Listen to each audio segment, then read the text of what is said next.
আজকে একটা চটপটে ক্ষুদার ঝটপটে একটা রেসিপি শেয়ার করতেছি। খুবই সাধারণ একটা রেসিপি আর এটা খেতেও অনেক বেশি মজা হয়। খুব বেশি উপকরণও লাগে না। তো এখানে আমি একটা ডিম ফেটিয়ে নিয়েছি আর ওদিকে চুলাটা ধরিয়ে দিলাম প্যান দিয়ে।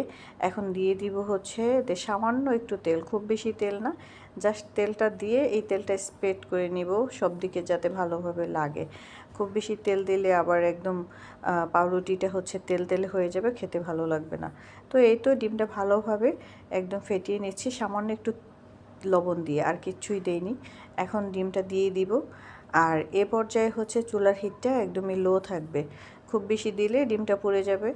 আর এই যে একটু চিলি ফ্লেক্স দিয়ে দিলাম এখন উপর দিয়ে, যেহেতু ঝাল পছন্দ করে। বেসিক্যালি এইটা হচ্ছে আমার মেয়ের সন্ধ্যার নাস্তার জন্য বানাইছি, সে খেতে চাইছে, তার খুব ক্ষুধা লাগছে। তো মানে অল্পতে কি করে একটা খাবার বানিয়ে দেওয়া যায় সেটাই করলাম। বাসায় দেখি যে পাউরুটি আছে, তো চিন্তা করলাম এটা দিয়ে বানাই দিই।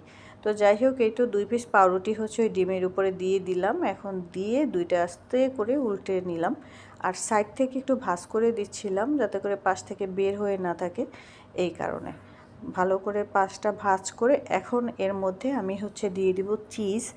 চিজ বাসায় থাকলে চিজ দেওয়া যায়, চিজ না দিলেও হয়, বা আর কি যা উপকরণ থাকে দেয়া যায়।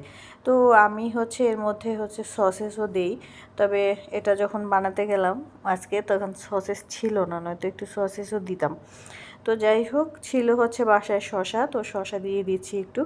এই শসাটা দেওয়ার পরে আবার একটু হচ্ছে আমি চিলি ফ্লেক্স দিব। এখানে যা ইচ্ছা তা টপিংস দেওয়া যায়, এটা কোনো প্রবলেমই না, যা থাকে বাসায় সেটাই দেওয়া যায়। তো এই তো আবার একটু চিলি ফ্লেক্স দিয়ে দিচ্ছি, কারণ আমার মেয়ে ঝাল পছন্দ করে, সে কারণে। তো এটা ভালোভাবে দিয়ে এখন এটা আমি ভাজ করে নিব। ভাজ করে আবার একটু ভালোভাবে দুই সাইডে সেঁকে নিব। এই তো অলরেডি দেখেন পাউরুটির কিন্তু এক সাইড অলরেডি হয়ে গেছে। এখন উপর সাইডটা উল্টে দিব এবার একটু, যাতে একটু মচমচা হয়। আর পাশ থেকে একটু বের হয়েছিল সেটা একটু কেটে দিলাম সুন্দরের জন্যে।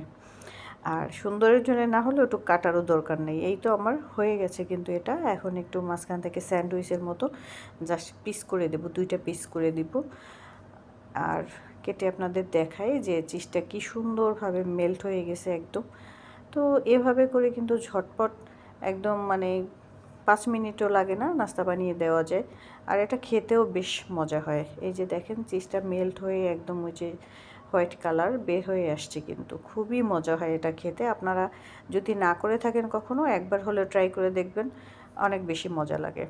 তো এখানে আমি একটু মেয়োনিজ দিয়ে নিচ্ছি, আর মেয়োনিজটাও আমার হাতে বানানো মেয়োনিজ, আর একটু সস, যেহেতু মেয়োনিজ সস 2টা